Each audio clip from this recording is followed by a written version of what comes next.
pack of beer. Instead of buying 10, I'm willing to buy 13 packs. That's a lot of beer. Sometimes I say these things and then I write them, and then in actuality they're different than what they came out. So, income. We'll get back to your asterisk in a second. So, prices of substitutes. So let's just say if the price of a substitute goes up, will my demand increase or decrease? Increase. So the price of bourbon goes up. So instead of drinking bourbon, I'm going to allocate more of my income to beer. That's going to be increasing the demand. But now let's say if price of substitute goes down, say the cost of bourbon drops, I might start drinking more bourbon and drinking less beer, and then my demand would decrease.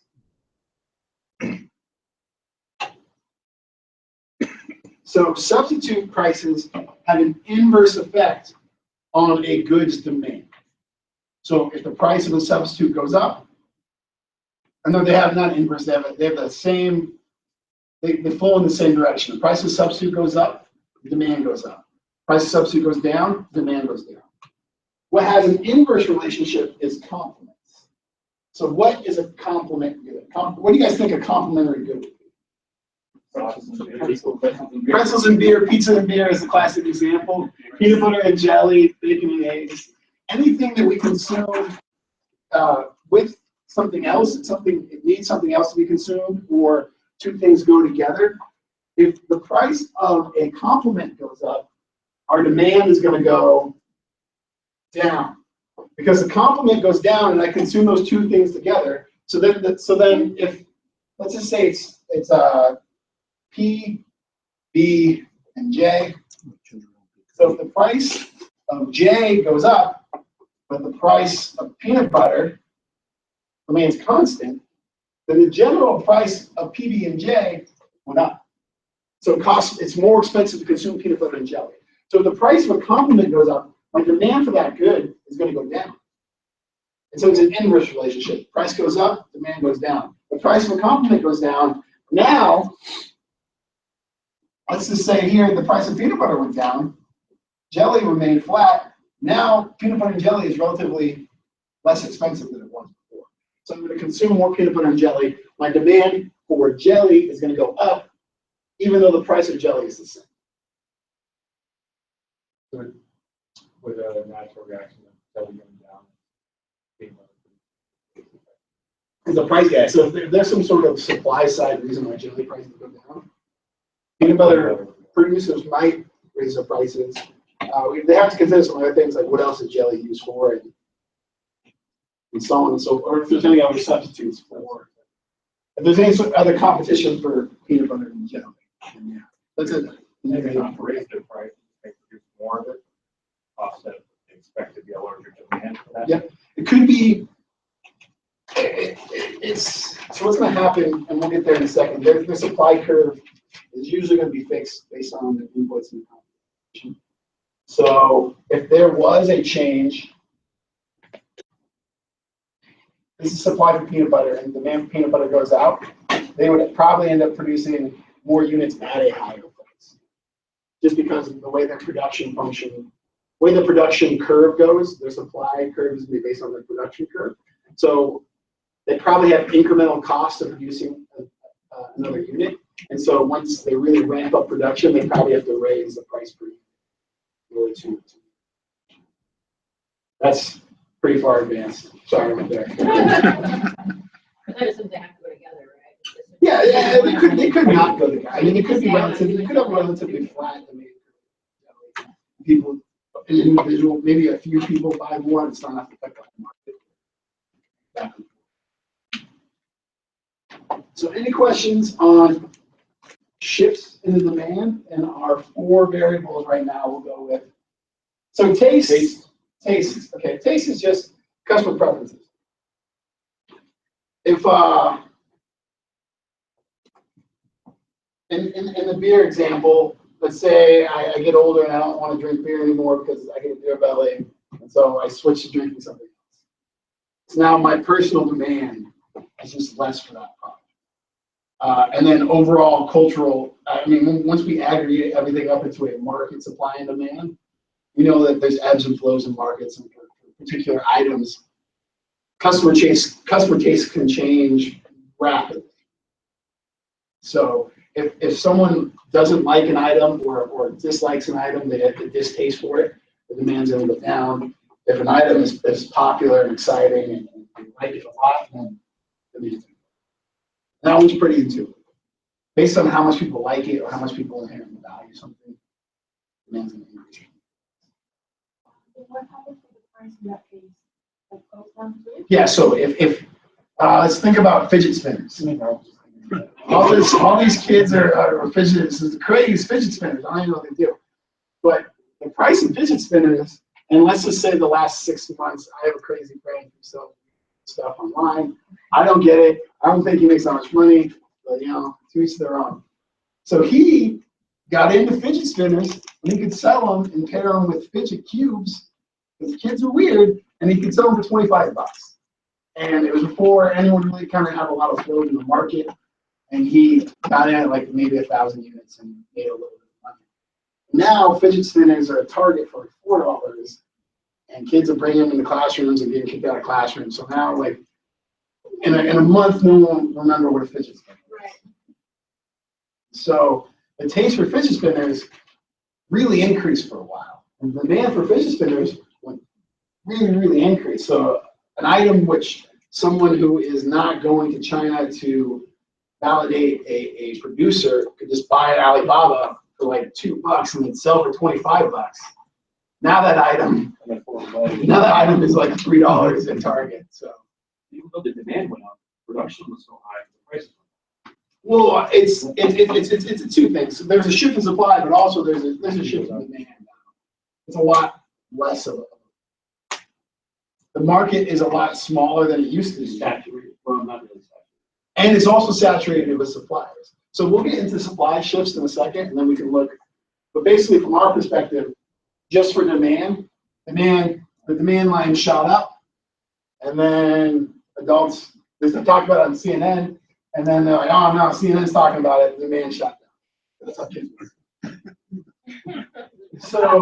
So like this weekend with ABC, the guy that bought for 3,000 glow in the dark sticks is killing it right now. But you know, Nick Friday is not going to knock it out. Yeah, the localized market for glow-in-the-dark sticks is probably much different between now and then.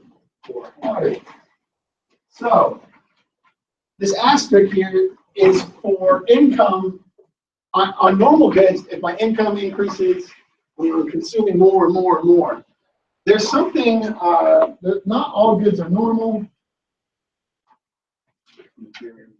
Inferior goods versus normal goods, and then there's luxury goods.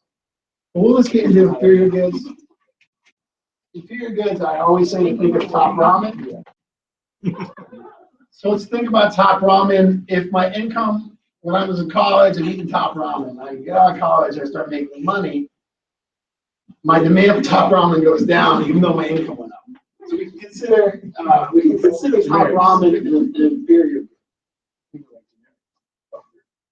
You have generic stuff? Generics, it's. They mentioned non-fed beef, non-grass-fed beef. But That's interesting. A lot of cultures, usually it's hard to find an actual inferior good because top ramen, I think, is pretty close, but they always say, like, when they do studies, like, oh, not really. I haven't had it in years. They say some cultures it's rice, because rice is a staple of the diet. Some people in certain parts of the world, it's like 95% of their diet. When they get some money, they start substituting in protein for rice. So there, at the subsistence level, rice can then become an inferior good with some people. It's usually relatively low income type items that we associate with food. Yeah.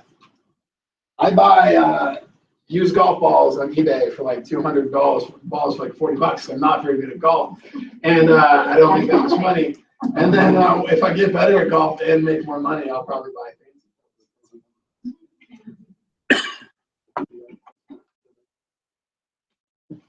But if you're getting stripped, they don't have dollar the average house is 400 grand. Well, no one shops there. You know, it's like, why did you open this dollar store in this area? Probably, yeah. And at the same time, they do have like a Whole Foods on Lake Eaton there, which I live around there, so nothing is up people Lake Eaton there. But I think that's maybe the market's oversaturated for Whole Foods.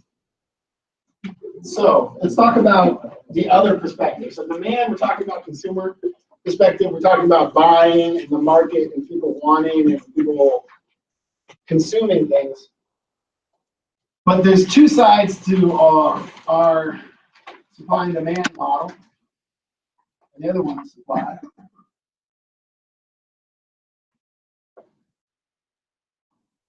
So as the price increases, quantity supply is going to increase. So the more money that a producer can get for an item, the more units of that item that producer is going to be willing to produce. And so the way we show these examples, they're semi-unrealistic, but let's not concentrate on analysis, concentrate on the point. In reality, supply and demand curves are a lot more rigid / they either have higher slopes or much lower slopes. We're not really just going to any other ones. So again, for a given price, let's say, name a product, somebody. Is beer again? Okay. That's interesting. I use beer a lot, and I'm always like, who things I use beer? When I first started teaching, I was in grad school. I probably was drinking a lot. But at this point, so let's say $6 at a $6 market price. The quantity supplied is going to be, let's say, 50 units, 56 bags. So this is the quantity supplied. Now, if the market price drops to $5, and that's because of demand side effect and not a supply side effect, then supply remains the same, but the quantity supplied moves to $40. So remember, there's a difference between quantity supply changes and supply changes. Same as demand and quantity demand. So what can get tricky is this kind of this vocabulary of what's going on. So it is inherently a different change going on. Instead of go to that one more time.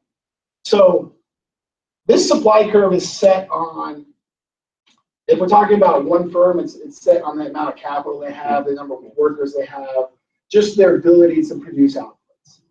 So if the market price, if they're selling a good that can only be sold at the market price, if the market price drops from $6 to $5, they can only do so many things to change their production. And they can maybe buy less hops, they can buy less glass bottles, they can buy less caps, but their capital is pretty fixed. Yep. Does it help to put this in formulas for some people instead of Everybody's formulas. just because I mean the formula doesn't change. It's just No, formula's the exact same. It's the inputs that change. You guys like formulas. I'm all Let's do about it this way formulas. first, and then we'll go to the formula. I was just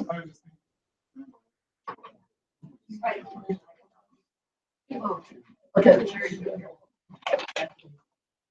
you don't So- have to.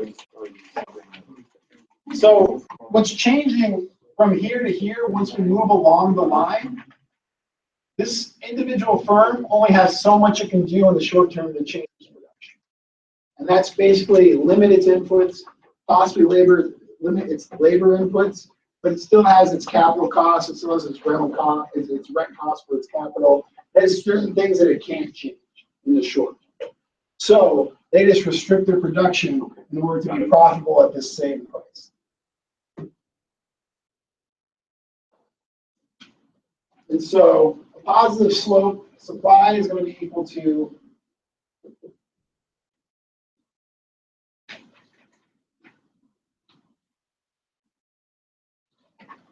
everything originate. The supply function on 43. Right?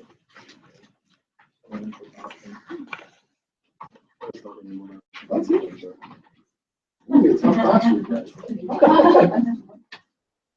So that cost, is that the cost of the individual?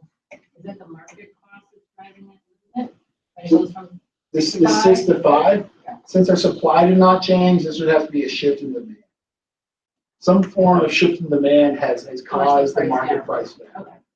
Because the market price, we're gonna get that in a second, is met at a cross section. Supply and. Right, so that's the price. The price that people are willing to pay. Yeah, so quantity supplied is a function of.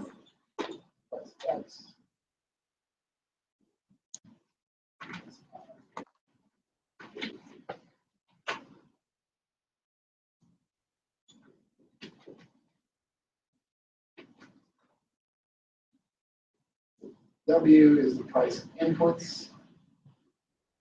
Sorry, I shouldn't have brought this up. We'll get you back. It's after 8 hours of work. I actually agree, right.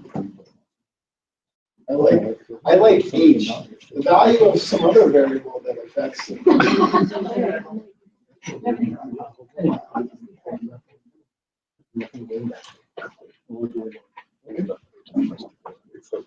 We're gonna call this price of doing business.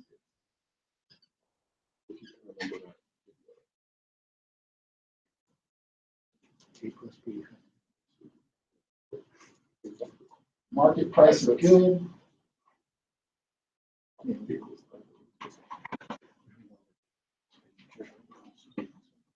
We're using beer, so we'll say it's the market price of beer.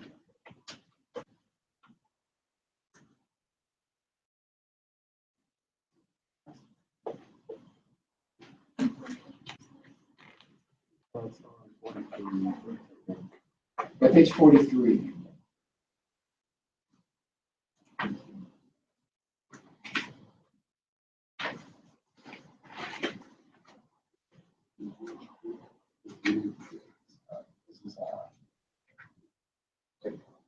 Price of related goods.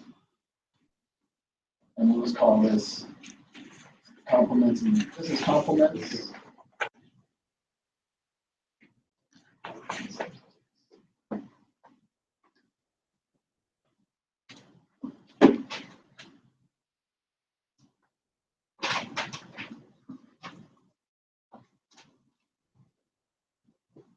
Okay, so the way you both classify the supply function is some quantity supplied is a function of the price of inputs, so the price of things that go into producing what we need to make.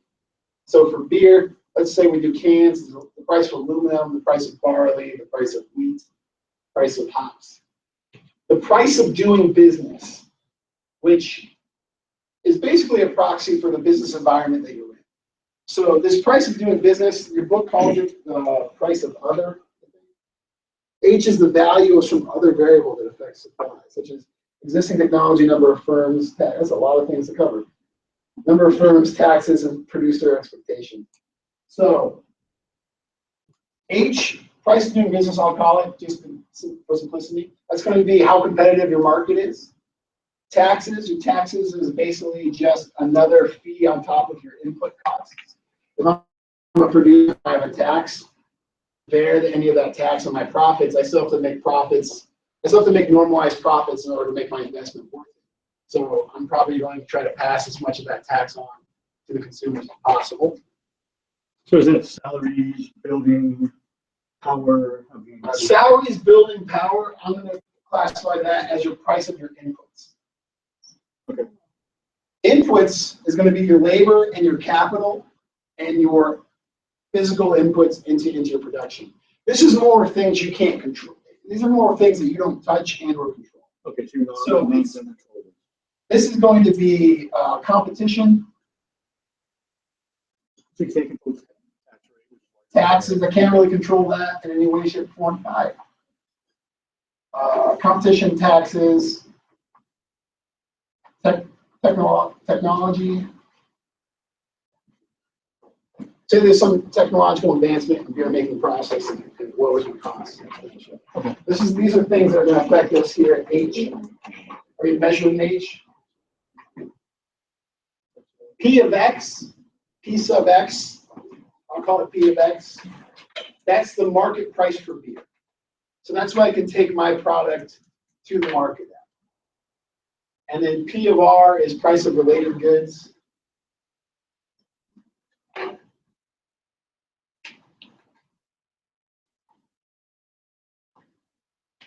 Which is your complements and your substitutes. Mark, would you repeat please, because I cannot see. Okay. For P of R? Or? For both. Yeah, so P of X is the market price of the good that you're producing. So it's the price that if you want to sell your good, it's what the market is willing to buy your good. And P of R is the price of related goods. And related goods are complements and substitutes.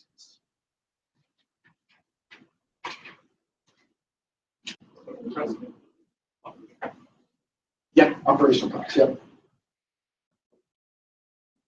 Price of inputs is operational costs, both variable and fixed operational costs, because it could be your rental rate of your capital, the rental rate of your land that you use as an input.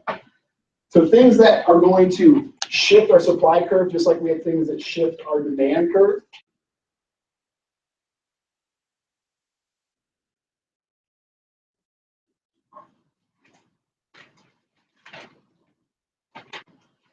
So, input prices.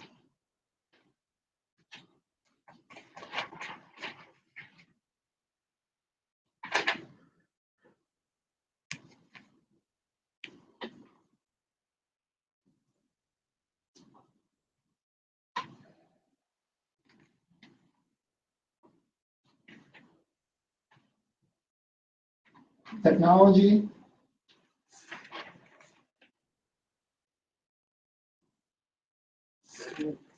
Regulations.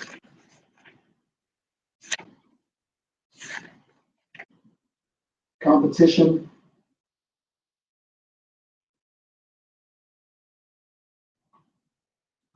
Substitutes. Production.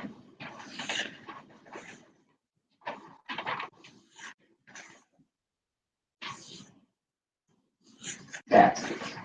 So everything that's W and Everything H, that's- the W and H kind of, So is that what shifts this? W, H, and yeah, so W and H Okay. inputs. This is going to be H. No, I'm sorry. This is W. In price of inputs, your rental rate, your labor, and your just goods that go into production. That's more or less W, price of inputs. Technology is covered by H. Regulations is covered by H. Competition is covered by H. Substitutes in production is kind of covered by W. And taxes is going to be covered by H. Yep. So those are two things that can shift. Remember, your market price of your good, when we're talking about a supply function, is going to be fixed. So an individual supplier cannot, in this model that we're working with, an individual supplier cannot affect market pricing. So we're dealing in a market that has many buyers and many suppliers. So as a single individual, as a supplier, you're given a market price, and it's what can you produce, how can you produce, here's the price of the market, how much are you going to sell for this price. But H can be variable. H is all H, price of doing business, that's going to vary. Okay. W is going to vary. X, given for most of the examples we're going to go with, X is going to be fixed, or X is going to be given. So we're talking about changes in supply. We're saying the market price is whatever P of X is. P of X is held constant. Other things are going to change what happens to a supply chain. But if P of X changes and all these other things are held constant, then we're going to move along our supply. That's kind of the difference. A change of P of X is a movement along the curve. We hold P of X constant and we change W, or H, and we're shifting the curve outward. So, price of inputs. If the price of inputs goes up, what's going to happen to our supply? It's going to go down. So if the market price for a 6-pack of beer is $6,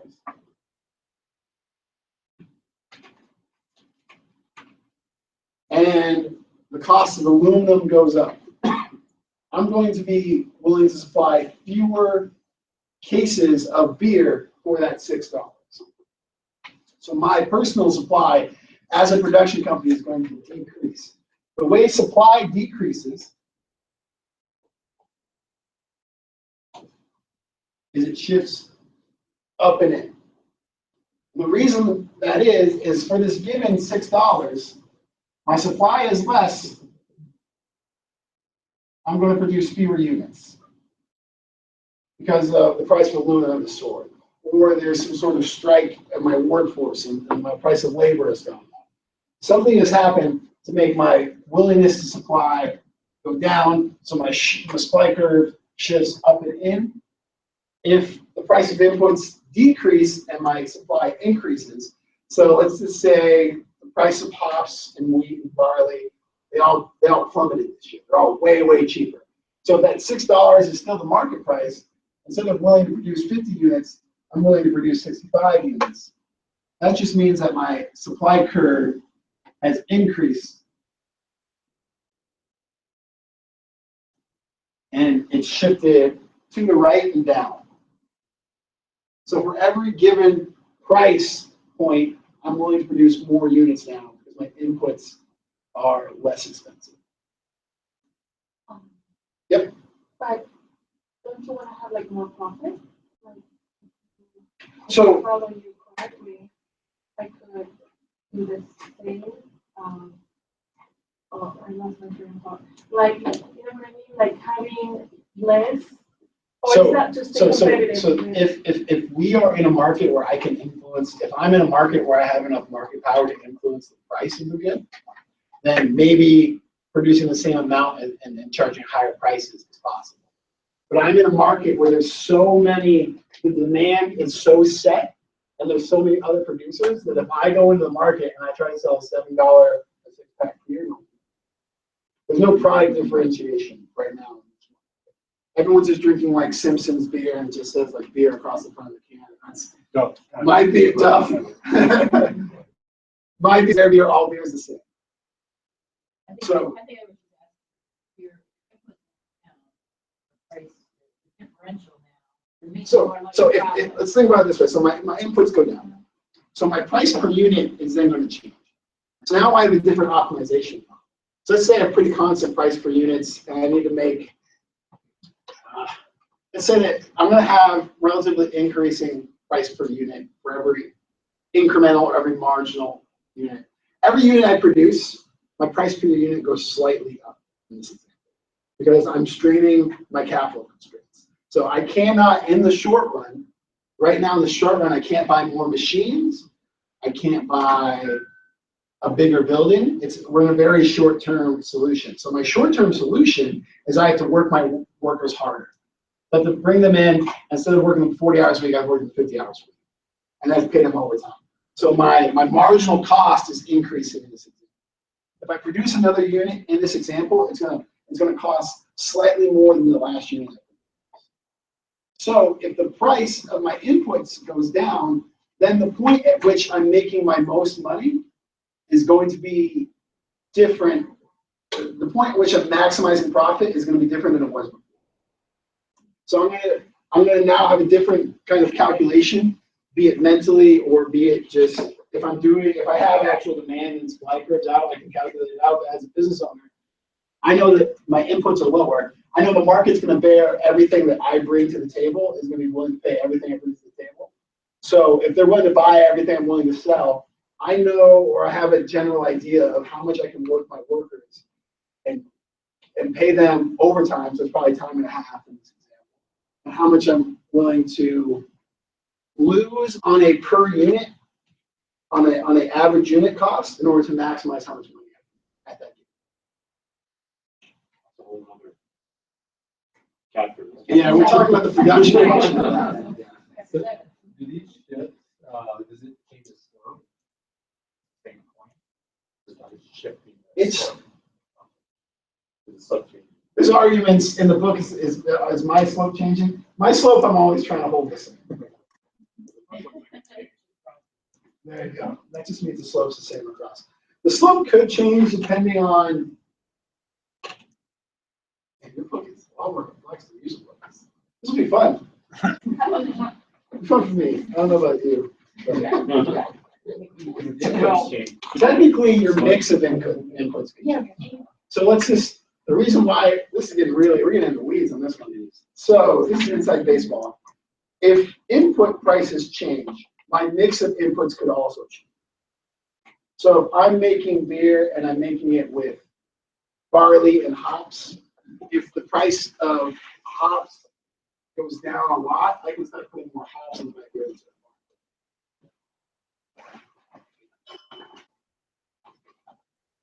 Okay, so let's get to the second thing, the split shift supply. Technology. Technology is usually going to lower the cost of production. It's hard to think of a technological advance for the firm or for the business that increases the cost of production. Keep in mind, we're considering all capital decisions in the long term. And so all capital decisions are not drawn out to an individual basis for each concern. So my capital decisions have been made and set in stone. If there's a technological increase and I decided to act upon that, that's already set. It's not affecting my unit cost at this point. We'll get to that in the production function, but just assume for that now, there's a technology. If technology happens, it's going to lower my cost of production and it's going to shift outward my supply. Technology will increase the supply of the market. Okay, regulations. Regulations are going to increase. Sorry, you said if technology increases, it's going to lower the cost of production. It'll shift the curve to the right, Yeah. down, because it's going to increase supply. No, it's increasing. So out and down is an increase in supply. And the way to think about it, it seems demand's easy because demand is like up and down, demand makes sense. An increase in supply is an expansion outward of the supply. And the way to think about it is for this given price, I was producing here. I'm now willing to produce here for a greater quantity, even though it kind of seems like the demand curve is going down. When we think about it on the price axis, the demand curve is actually going outward for a given price. So regulations are going to inhibit my ability to do business as I see fit and as I want to. So regulations are always going to be an increase in the cost of production. And an increase in the cost of production is like an increase in the cost of the input. That's going to restrict my supply and going to shift my supply backwards. So for a given price, I'm not going to be willing to produce fewer units of that good.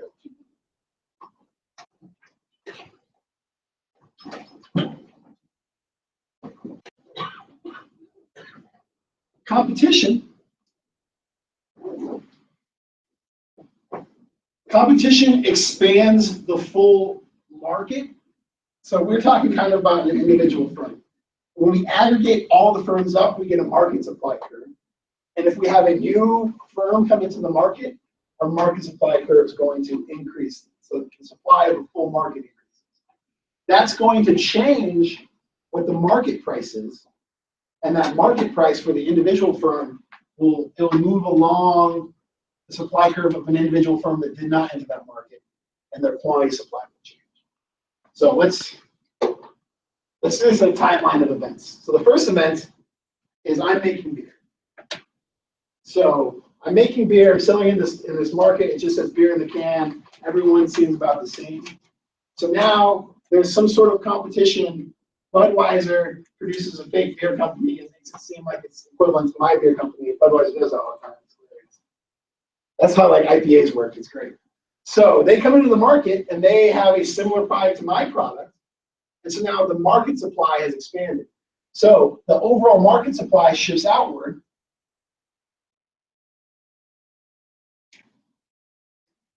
The market supply moves from here to here, but the market demand does not support that same market price. So now the market price has dropped from $6 down to $5. Now, as an individual producer, my supply function has not changed. My inputs, let's just say that the inputs market doesn't get affected.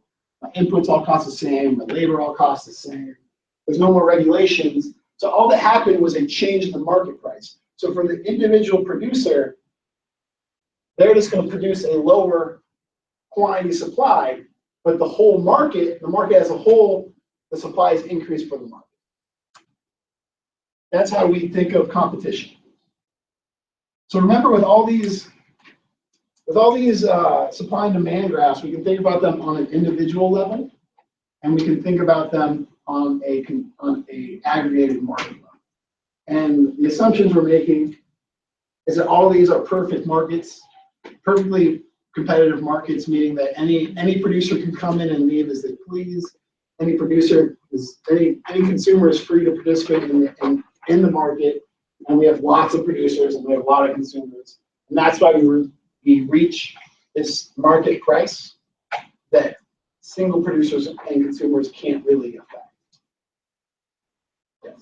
So the price goes down because you have a lot of product and you're trying to stay with So the reason why the price goes down from a market standpoint is at $6, people were willing to buy. Let's just say the market for a small market, people were willing to buy 56 packs of beer for a whole neighborhood. So I'm producing beer just for a neighborhood. So I'm selling at $6, and people are willing to produce 50 and I produce 50 units of this beer. So in aggregate, another competitor comes in, and so for $6, he's willing to add another 40 units into the market. So now we have 90 units in the market overall. We have an excess in supply. We have to start selling that supply, or else we don't sell that supply, we're not profitable. And that's the process of where the market price goes down. Cost goes down to $5. So next time I go into to produce a new run of beer, or however they make beer, whatever timeline I make my next beer, I know that the market price is now lower. Because the market price is now lower, I'm going to change what my output is going to be for that. So individually, as an individual producer, my supply curve stayed the same. But the market supply curve changed, which caused the market price to change. And as an individual producer, I don't face a demand curve. I just face a given price. And that's one of the assumptions of this market. If all goods are interchangeable within a market, an individual production firm does not face the demand curve of the market. They're just given a price. So I just know in the market, 6-pack costs $6. And then something else changes, now 6-pack costs $7. And if that didn't change the cost of my inputs, then I just have to change how much production.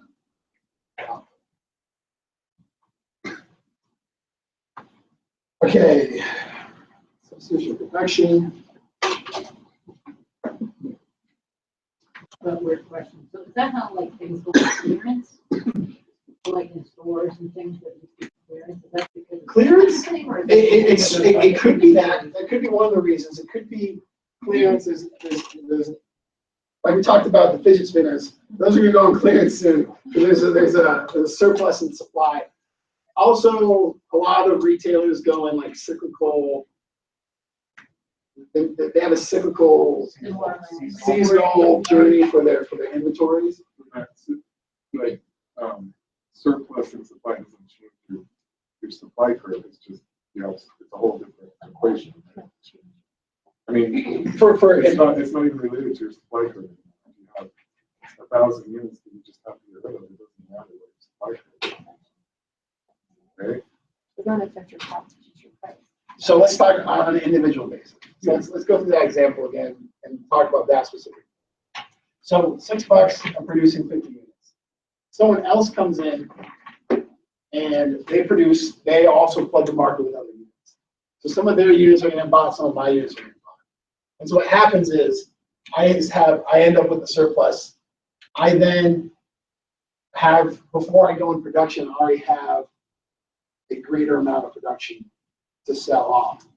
And I still need to sell that product. So basically, it's a combination of me shifting my supply curve, me trying to sell off that supply curve at the same amount and me ratcheting back my production.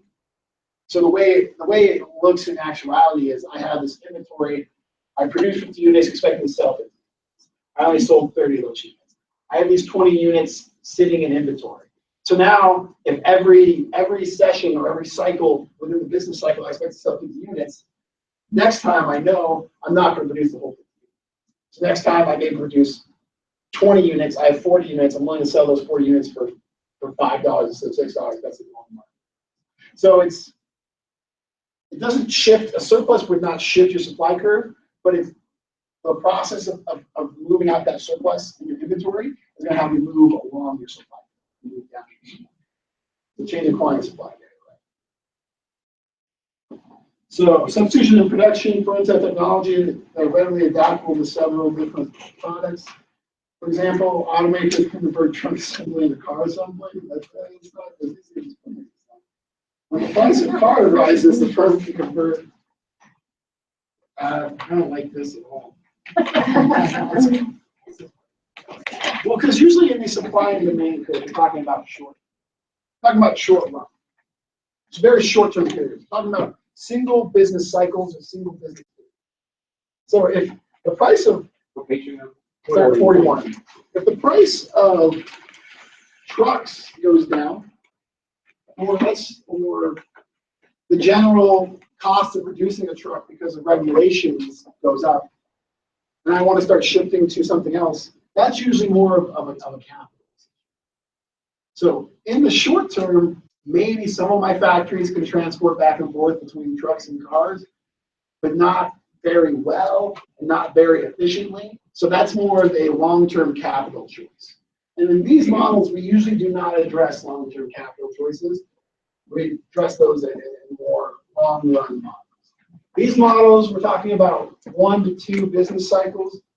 We're talking about shorter periods of time. And we usually assume that our capital that we use within production, our machines, our factories, our office space is fixed.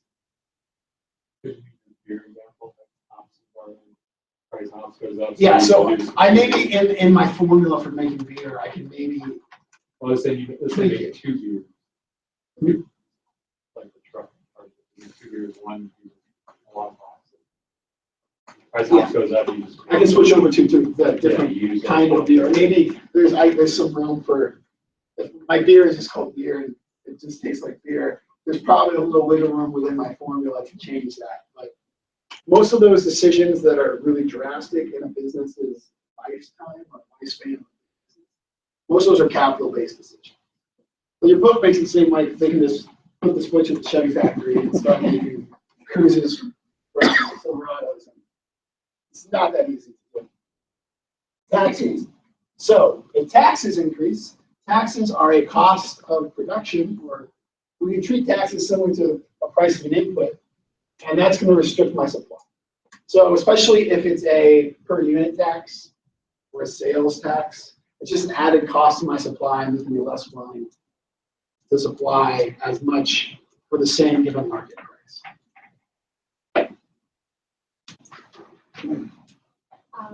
So supply goes down and price goes up, or price is not? Yeah, my quantity supply. So yeah, so if we think about it this way, with a tax,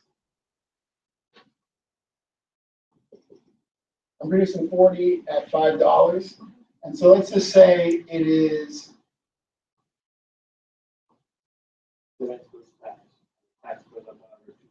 Yeah, so then let's just say we add on another, it's some sort of sin tax on beer. So they say, we want to make it so every beer you sell, you have to sell it for 50 cents, has to go to the government. So my supply curve is going to shift. This is where my supply was at $5.40. My supply is going to decrease to $4.50. And, oh yeah, I mean, Yeah, because it's gonna be 550. 550 is what it actually costs me to produce.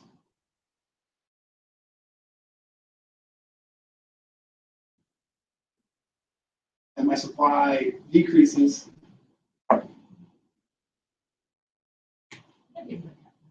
This is mom. My supply decreases because of the increase in cost. I don't know what to say this, but isn't that like double dipping in a way? Like you get the price, you know what I mean? Like the price and supply. I mean, you get price. So the market price is going to remain the same. Is because customers are only going to want to pay that $6 for that unit. The market price remains the same. The price I face as a producer is now $5.50. Okay. But 50 cents of that either has to come from me or the customer. We'll work that out later in the book. It's basically always going to go to the customer. The customer bears all the burden of tax.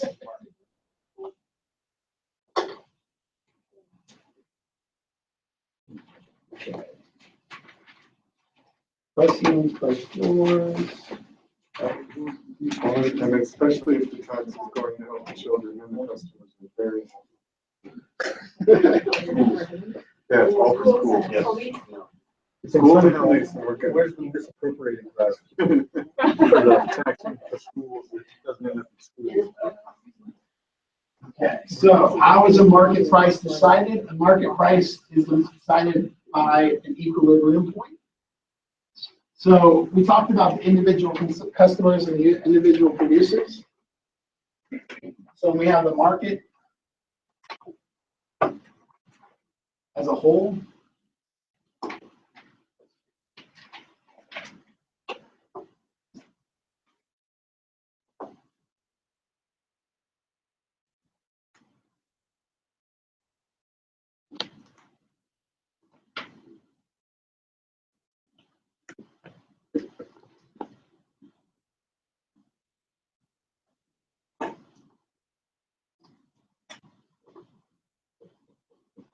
We reach a market price and a market quantity. So this is an aggregation of everyone who wants to buy this good and everyone who's willing to sell this good. And under the assumptions that we have free-flowing entry into the market and we have lots of sellers and lots of buyers, we're going to reach a static market price in the long run. And we call this price equilibrium. So we look at it this way: when both these intersect the y-axis, we have these two triangles.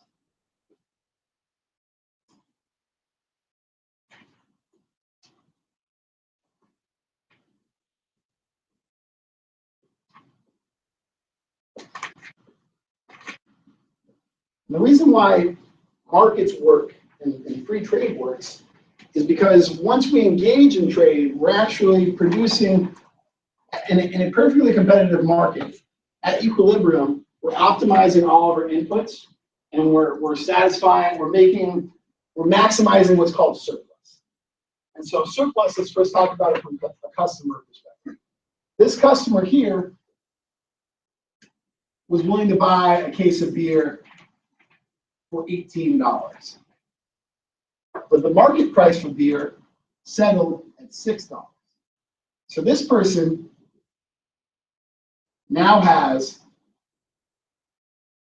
$12 in surplus. He's getting an item he values at $18 for $6.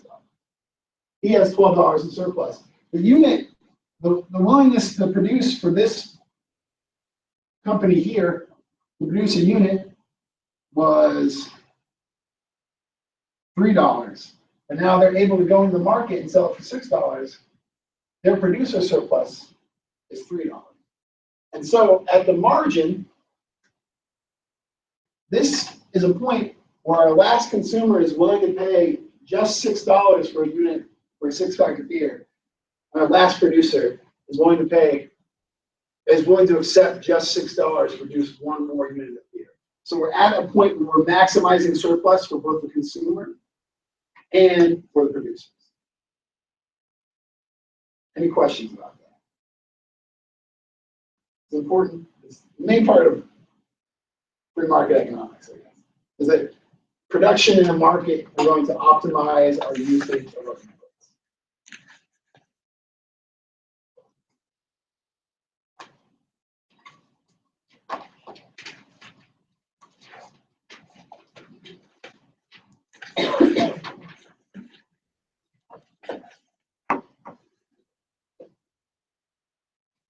That $18 is the under that they would have paid, so that's why it's a surplus to them. Yeah. So if I'm willing, Pocket. if I was willing to, if I'm willing to pay $18, but I'm going to pay $6, there's $12 extra in my budget that I could not do. So, area of a triangle. The book seems really mathematical.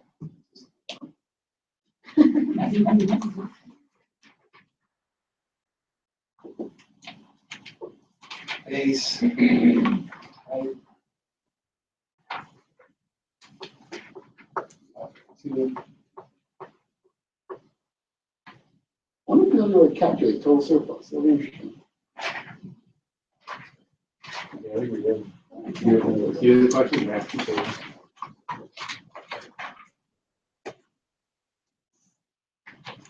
Yeah.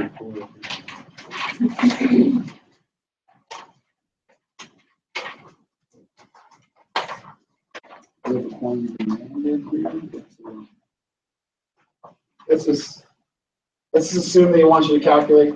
Let's just say that for the demand curve, the price of X is equal to 1 plus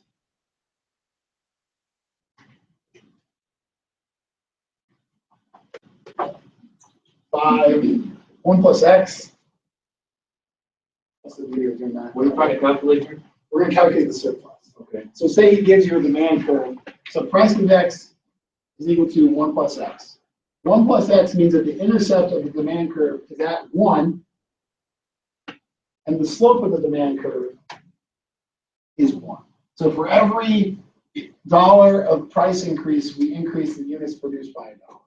So when we end up with, at a price of $6, we have a quantity produced of 5. And it's kind of illogical for the statement, this is the whole market, but it's really simple for mathematics, so that's why I wrote that. If we want to calculate what the total producer surplus is for this market, we take the distance between the intercept of 1 and the price of 6. So this distance here is 5. And the distance between 0 and the quantity produced for the whole market, we take that distance is 5. And we want to figure out what the total surplus, producer surplus is for this market. We would say 5 times 5 divided by 2, 12.5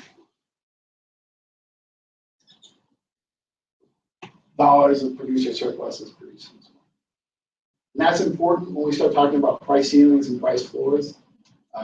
We can start measuring in taxes. We can measure the impact on the economy or on this market by the total surplus loss.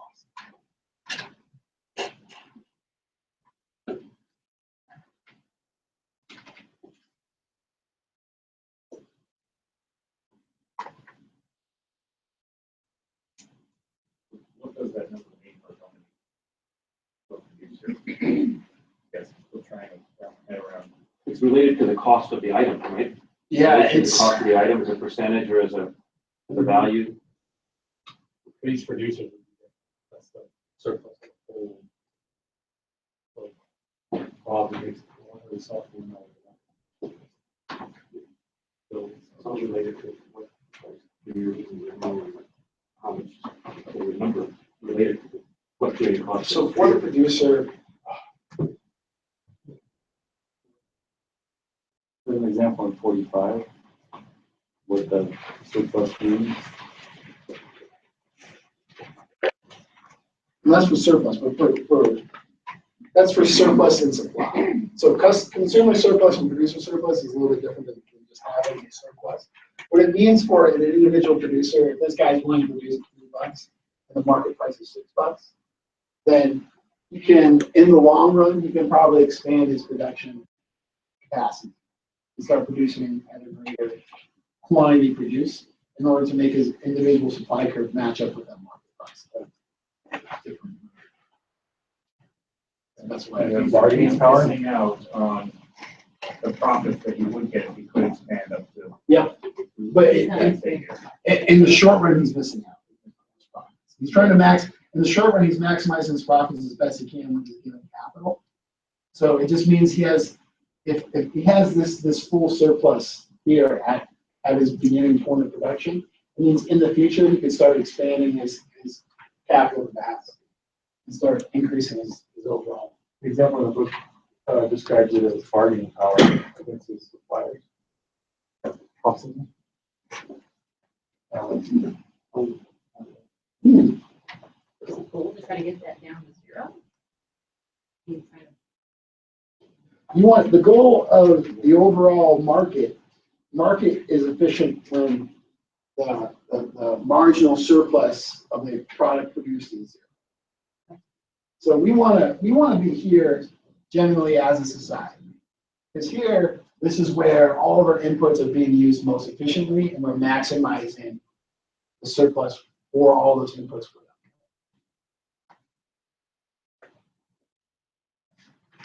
them. Okay.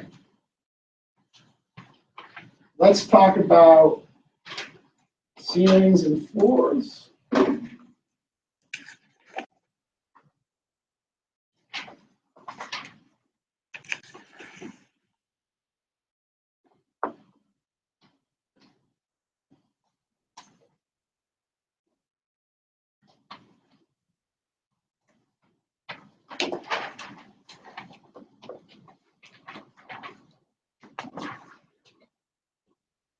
So we talked about government regulations before. One way the government can regulate a market is by instilling a price ceiling or a price floor.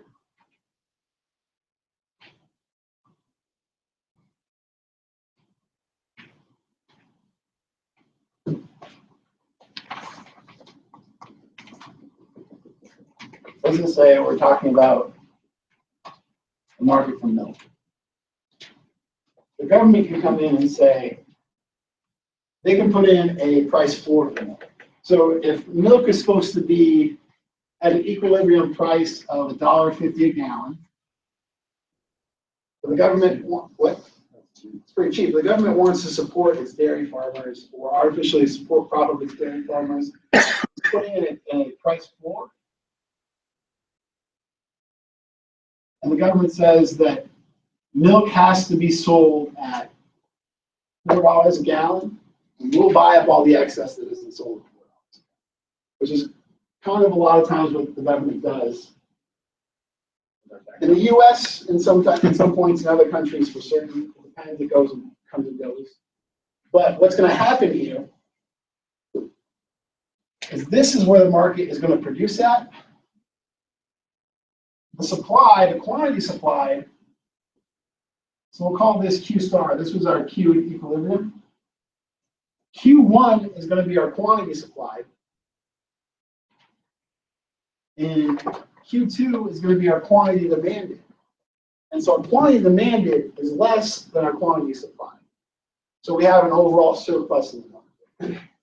So we're inefficiently putting inputs into this production, and there's no market for that, for those inputs in that production.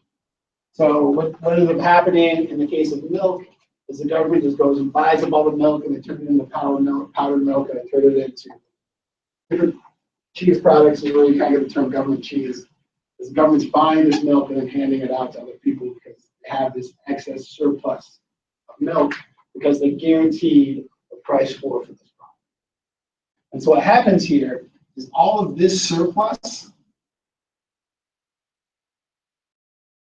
is lost. And then we have, at the same time, all of this negative surplus in the market, because all of these units are being produced, even though the demand is less than supply for those units. So one's production surplus, one is consumed surplus. When you say I'm That's sorry. lost surplus. No. This isn't good. All of this is lost surplus. Because this is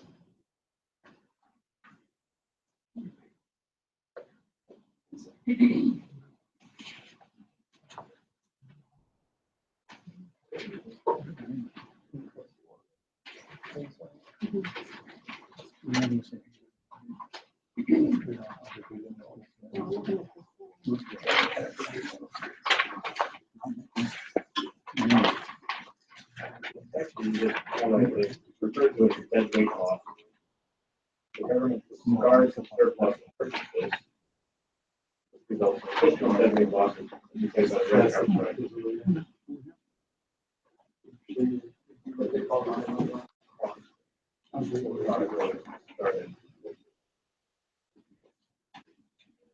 The taxpayer dollars.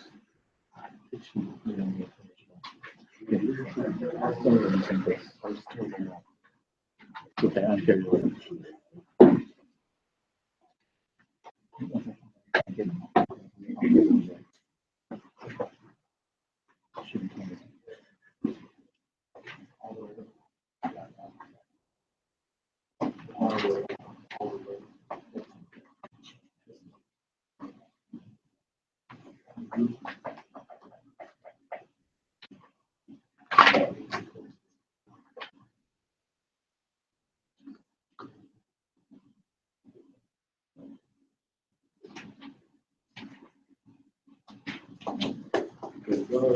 value loss is social welfare driven by blue triangle.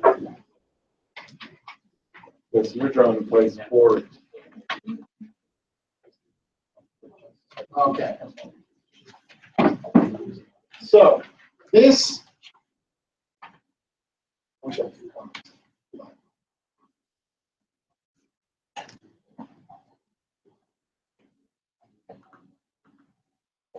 So we have a social loss. The social loss comes from this group of customers who would have been willing to buy milk at $1.50 or buy milk at a price lower than $4, but milk is artificially held up at $4. So this, the blue triangle in your book on page 51 is our social loss, as these consumers can no longer buy this product.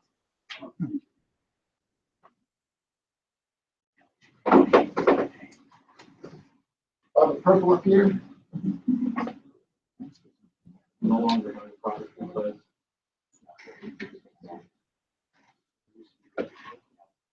So it used to be 150. So if the price was less than $4, these consumers would have been willing to buy milk. But these consumers are not buying the milk because the price is $4. The government artificially pulled the price floor of $4 and will not legally sell it for less. So the consumers are excluded from the market. Then the black, we're going to call this dead weight loss. This is loss by misallocated. This is lost by misallocated resources. So these resources, the true market quantity demanded is Q2, but the producers in the market produce all the way up to Q1. Unless they inefficiently use all these resources, it could have been allocated to other products. Yeah. So in the book, it shows that the price ceiling is below the price floor is It's above the equilibrium. Yeah. So you're talking about floor. This is a price floor. Yeah. Okay. So price ceiling, we'll get that in a second. Price ceiling, a price floor is when we artificially raise the price of an item. It kind of seems counterintuitive, but a price floor means that the price can't drop below that floor. And if the market price is above a price floor, then no one cares. We just all go about it. But if the price floor is above the market price, like in this case, then we start getting some dead weight loss. So here is social loss to consumers who can no longer consume this product because they're priced out of that market. And the shaded in black area is social loss or dead weight loss due to inefficient allocation of resources. So these these resources or these farmers are buying more cows and they're growing less crops, or they're doing some sort of substitution, or they're increasing, they're ramping up their production when they should be ramping down their production. So, as an example of that, I was lower price, so that's the lowest that goes to certain. Usually for that, it's hotel pricing is usually a function of what the expected capacity is, and then there's some cost of turnover. But There's in a no way, social, there's no social loss there. there's no social loss in as much there because the government isn't forcing them to do this. Most price floors are being forced by the government. It's only that way if they do absolutely nothing with that excess. The government still buys it, and the producer. No, it's dead weight. If the government buys it, it's dead weight. Because the government isn't going to be efficiently allocating that stuff. So if the government buys all this milk, and then, so what's happening there is there's still, from a producer's perspective, all of this red area, including that purple, from this line all the way down to here, this is all producer surplus. So there is producer surplus. The deadweight loss comes in that overall for the whole market, overall for the whole economy, all of these resources are being wasted on something that no one's going to do. So the government mostly does with the milk it buys is it powderizes it, and then it just stores it. The government owns lots of like big buildings and it's still powdered milk.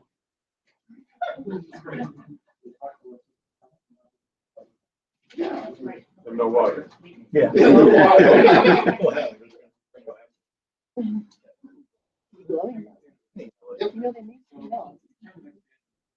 Brown cow.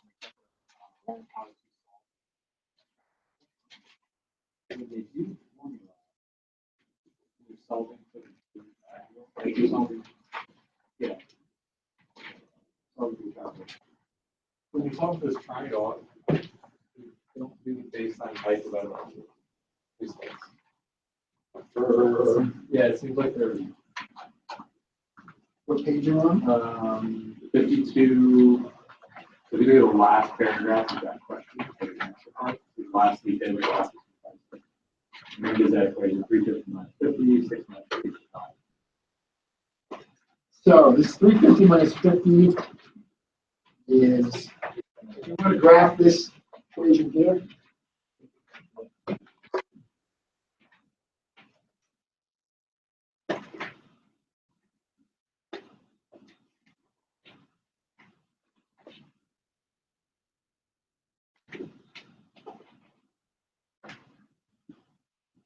and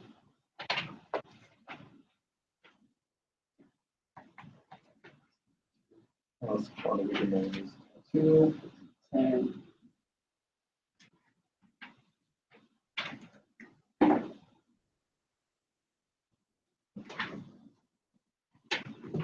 Break it into a square.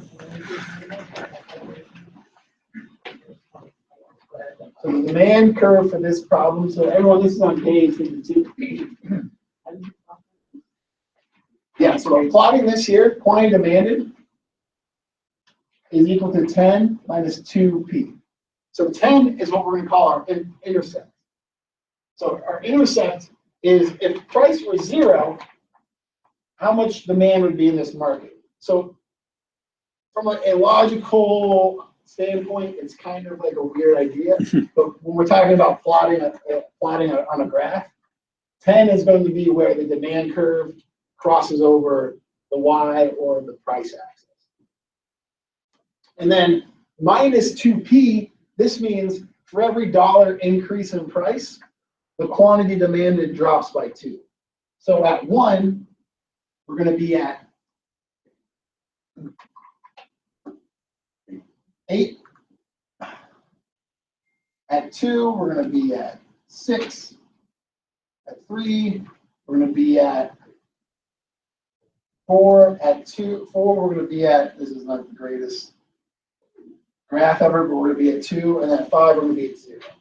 So if price is equal to 5, then we can plug all this in. If price were equal to 5, we'd be looking at 2 times 5 minus 10, 10 minus 10, 0. So then our quantity supplied for this equation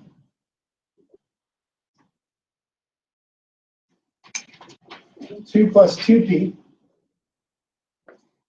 So we're going to intercept at 2. And when we're at 2, we're going to be at 4. And when we're at 3, we're going to be at 6. We intercept, make the market price need a number. Come on, book. It's going to be like, it's going to be in between like $4 and $6. For 5. No, yeah, 5 probably. So this is how we draw that. So we've now drawn our supply curve and our demand curve. And if we want to find out what our market price is, we can set supply equal to demand. So our quantity demanded is equal to our quantity supplied. That's going to be 10 minus 2p is equal to 2 plus 2p. We're going to subtract over this 2. We're going to add over this 2. We're going to get 10 minus 2 is 8. And 2p plus 2. 2p plus 2p is going to be equal to 4p. So, I graphed this upside down. Dang it.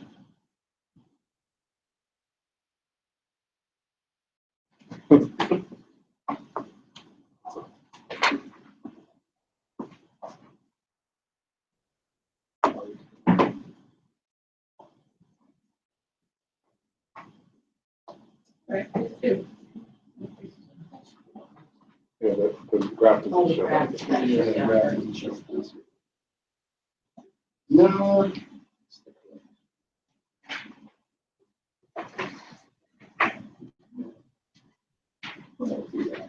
By quantity of 1, your price should be 4. Or no, 3. Be 3.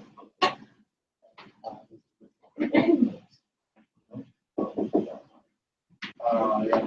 Okay. Is the 2P, is that the bullet? The unit, One unit sec. Let supply. me rework this for a second. So, haven't done algebra in a little bit. Good job. Y equals mx plus b. On this graph, our quantity is technically our x variable, and our price is technically our y variable. So when they give us these equations like this, quantity is equal to demand is equal to 10 minus 2p. We need to have an equation that instead of expressing things in, we want to graph it. Instead of expressing the equation in Q's, we want to express the equation in P. So we add this over, and we subtract this over, we end up getting 2p is equal to 10 minus q. And we divide this whole thing by 2, and we end up getting p is equal to 5 minus 1 half q. So this is our demand equation. So when the price is equal to 5, we intercept, and then every increase in quantity, the price drops by 50 cents. So at 1, we're at 4.50. And then we're going to bottom out at 2. We have bottom at 10.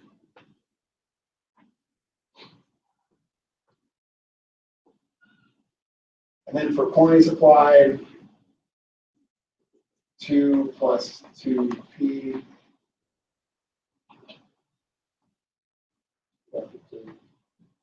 Subtract over, or we can subtract over 2.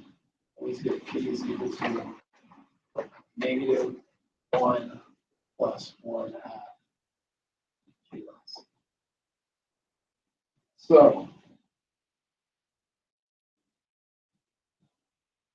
Our intercept is at -1.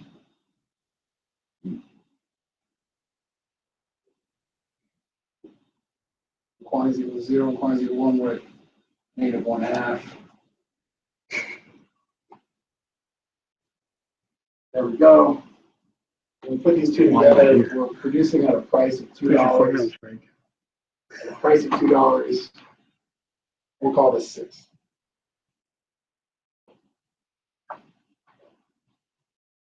So when we put those two, when we put Q's equal to each other, we end up with a price of $2 because 10 minus 2p is equal to 2 plus 2p.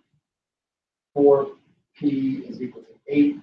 Subtract over the 2, add over the 2, add over the 2p. Price is equal to $2. And we divide this whole equation by 4. If price is equal to $2, then the quantity supplied is going to be 2 plus 2 times p. So 2 plus 2 times p, this is going to be, if p is equal to 2, this is 4. 4 plus 2 is 6. We can double check our worth by plugging into the demand. 10 minus 2 times p. 10 minus 2 times 2 is 4. Quantity demanded is 6. So for this equation, we have a price of 2 and a quantity demanded of 6. And the price ceiling is $3.50.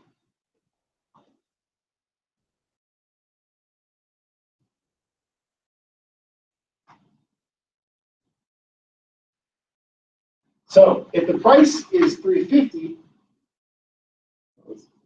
The floor. That's a floor, right? Yep. Wait, 1 second. So the price of quantity supplied at a price of $3.50.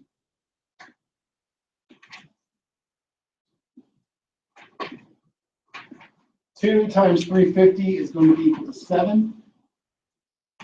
Quantity supply is going to be 9. So if we put in a price floor at $3.50, our quantity supplied is going to be 9.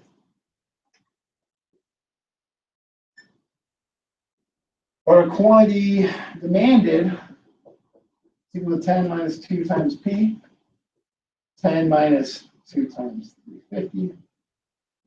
10 minus 7, 3. Our quantity demanded is only going to be 3. So now we have our, we want to find the area of our dead weight loss. It's going to be this purple area.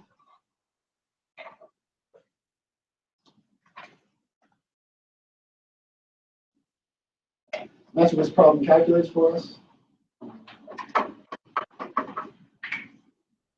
We have to figure out how to take the area, how to calculate this area. So the best way I know to calculate an area like this is to split it up into 2.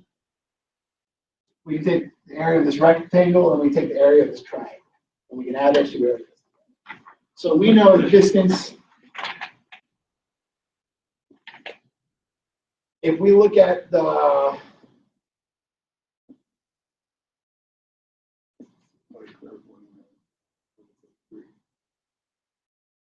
so at a quantity of 3, what's our quantity supplied going to be? First thing we need to Price, what's the price? Yeah, what's the price going to be at a quantity supplied of 3? So if quantity supplied, which is equal to 2 plus 2p, quantity supplied is equal to 3, 2 plus 2p. Subtract over the 2, 1 is equal to 2p. Price is equal to 1/2 of 50 cents. So this right here is 0.5 or 50 cents. So this area here is 0.5, and this area here is 6. The area of a rectangle is 6 times 0.5. This area is equal to 3. And now we have calculated the area of this triangle. This triangle is going to go from 0.5 up to 350. So this side is 3, and this side is 6. 6 times 3 is 18 divided by 2. That's going to be 9. The area should be 12. So it did calculate because it wasn't calculating that, it wasn't calculating this triangle here, it was calculating this trapezoid.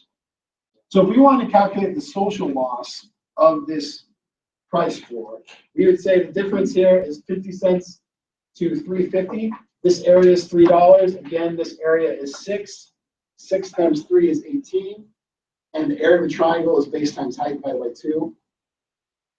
Oh, wait, Yeah, they just don't like total and this. this would be different, because this is, So it'd be 3 times 3 divided by 2. Before and after. Because it's from 350 to 50, that's 3, and from 3 to 6. The height is. yeah, that should be done. Yeah. The base is here, the height is here. Yep. 4.5. For some reason, they calculate it was 3 times. That's what it Let me see.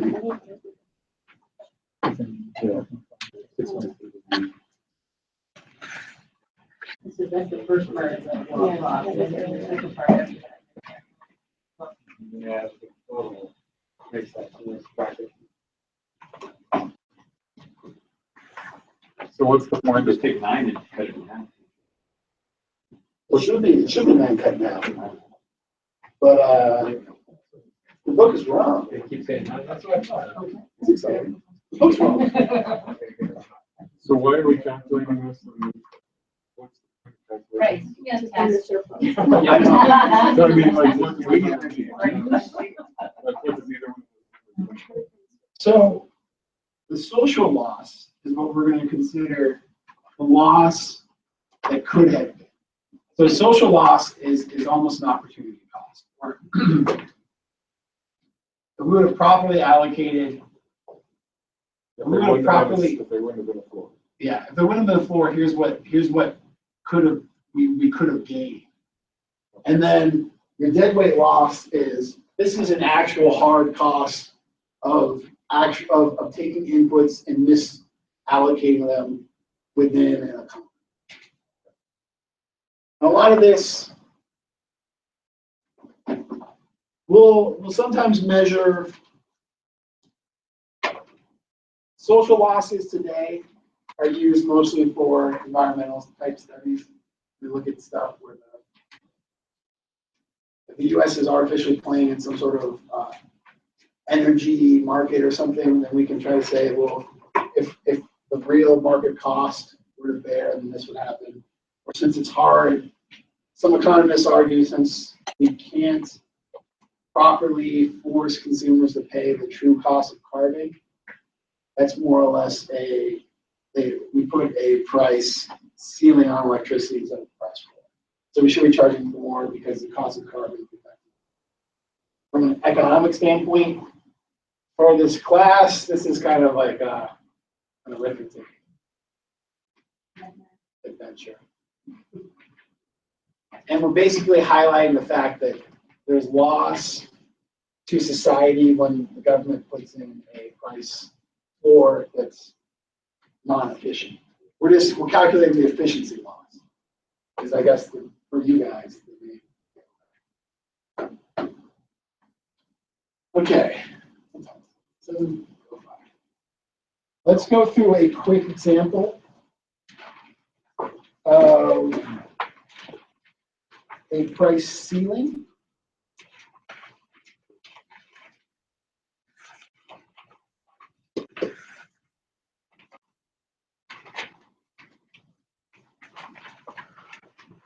So can someone think of an example of what a price ceiling exists in the real world?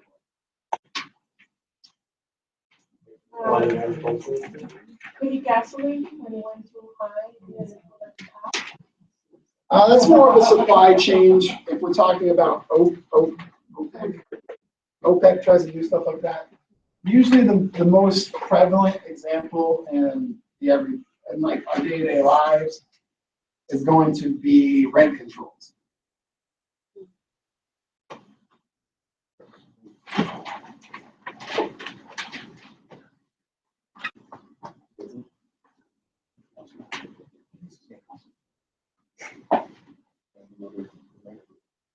So let's just say, I mean, Nevada doesn't have as much of a problem with this, but in New York City, it's a big problem. We would have, in New York City, let everyone go hog wild. We'd reach an equilibrium price and equilibrium quantity for rental units in the city. But the government steps in and says, on certain units, we are going to put in a price ceiling, call this PC. And so what happens is, for those units, supply gets restricted and demand for those units is much, much higher. We have what's called a shortage.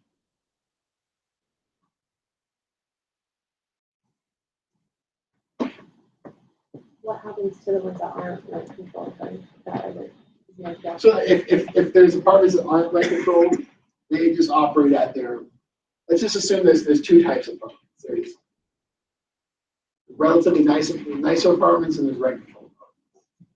And so if there's a price ceiling on rent controlled apartments, or like a lower level of types of apartments, then the higher end apartments, they're gonna do whatever.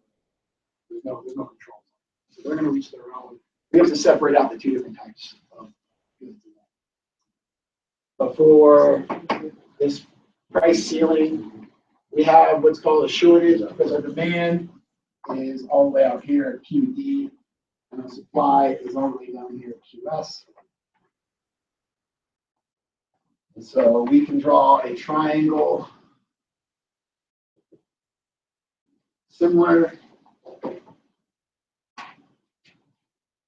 to the blue triangle on the example before. We're on page 48 now.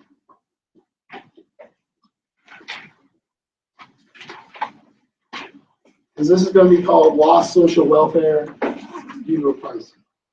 So all these people up to here,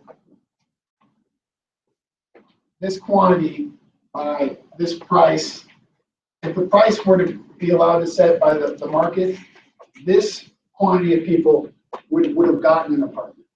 So there's, we'll call it QL. There's a certain segment of the population in this example who would have been willing to consume at a market price.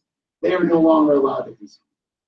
And then for producers, these are the people who lose out. For producers, if they were allowed to sell or rent out at a rate which would help them to actually produce profit and be a profitable business, there would have been enough producers produce this quantity of apartments at this price. So these producers are no longer renting out their apartments or building apartment buildings because of this price ceiling. So we have this full social loss within the spectrum of misappropriated resources. Social media, more people not like welfare. Meaning that if we look at society or as our market as a whole, and we want things to be allocated as efficiently as possible, then we would be producing at Q star and P star. But since the government has come in and they've instilled a price ceiling, we are producing at QS and PC, and QS is lower than P star, what the market equilibrium is, and it's much lower than QD, which is at the given price ceiling. That's what people would have been willing to pay. And so what happens in a lot of these cases is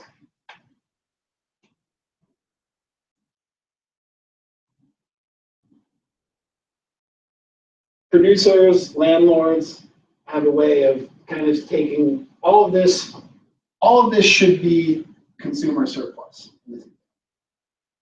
What happens in the real world is landlords have a way of eating up this surplus by either providing poor service or making people pay under the table for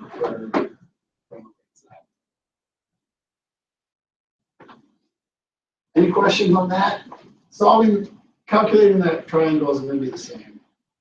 So I kind of want to get into class and see how much mathematical area calculating we're going to be doing before we get into the weeds too much. Because if it's a lot, then, I mean, we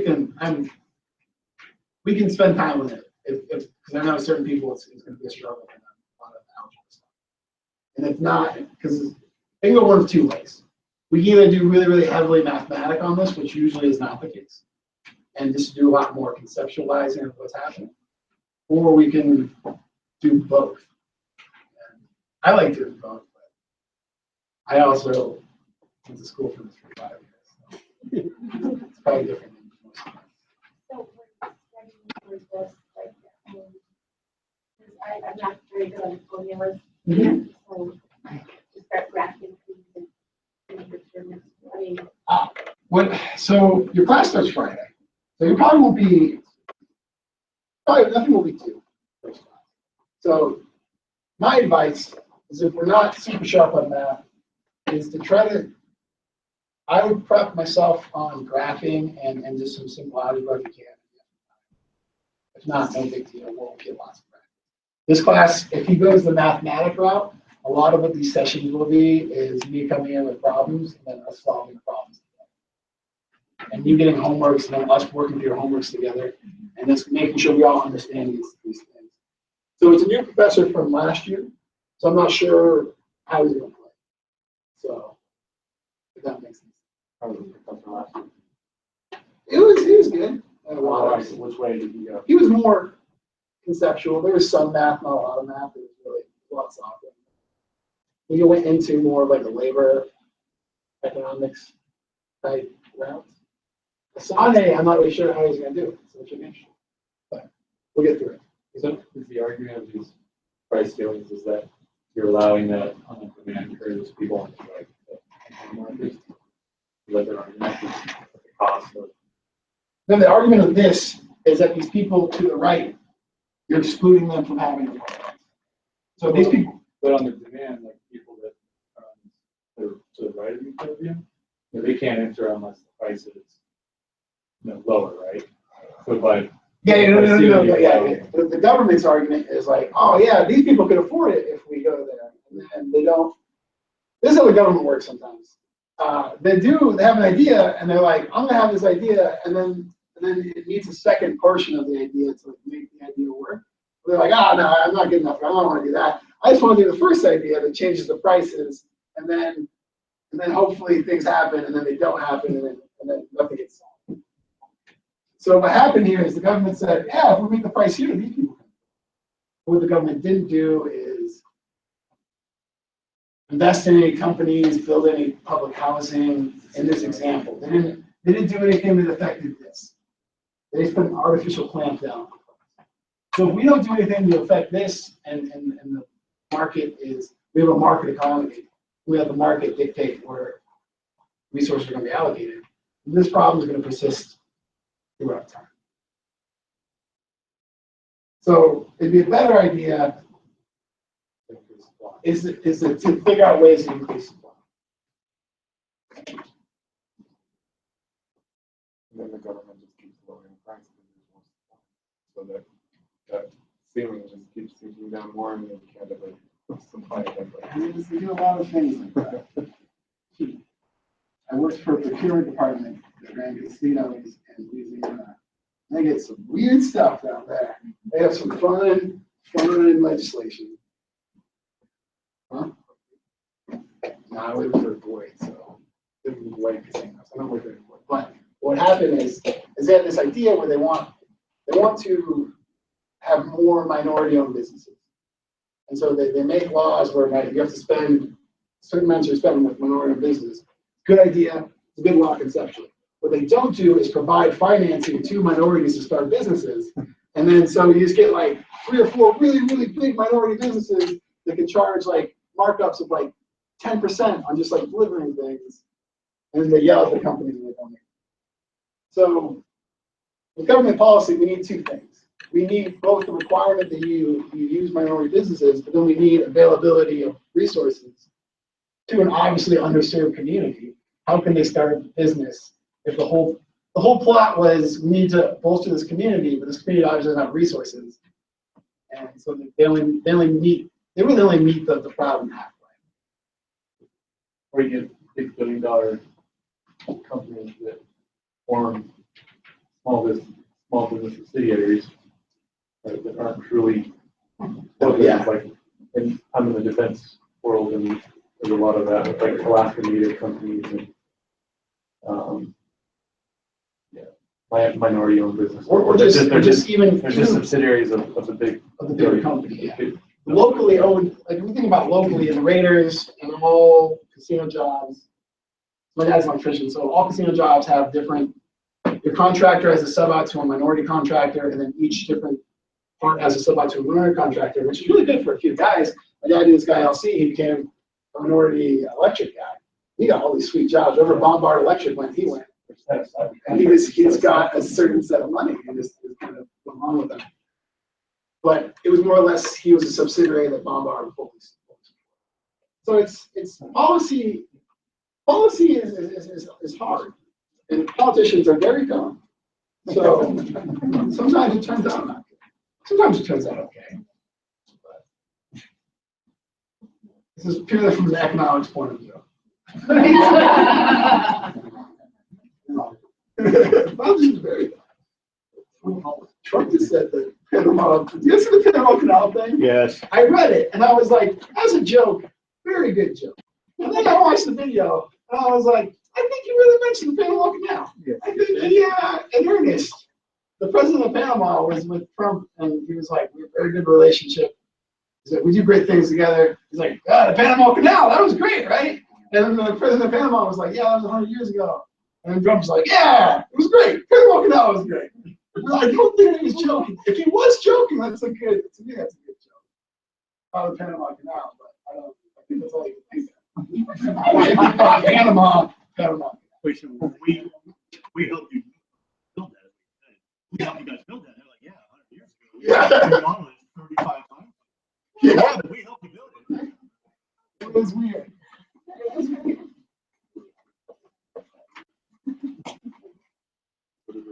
Luckily, I don't think we'll do too much labor stuff. Labor stuff gets tricky. But yeah, we'll see. We'll wait and see on Friday and Saturday. We'll kind of test what the climate is. And then if we're heavy math, we'll grit through it. But I mean, I'll help you. Yeah.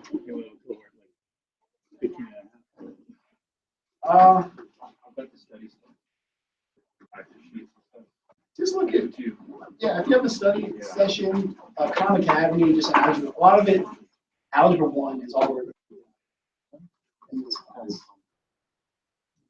I'm pretty sure. So all these equations are basically algebra 1.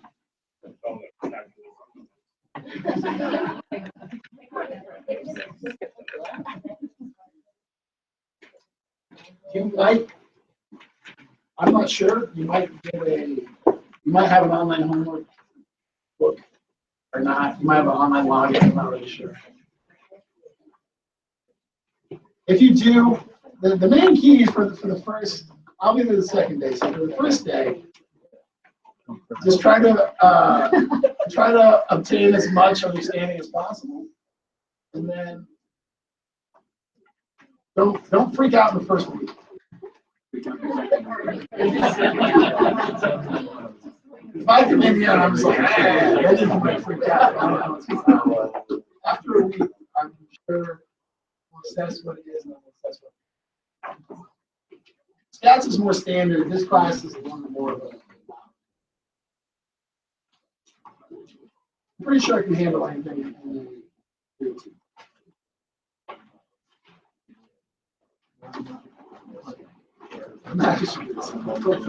Who's our other? I come in and just like, sorry, guys. She just starts laughing and walking away.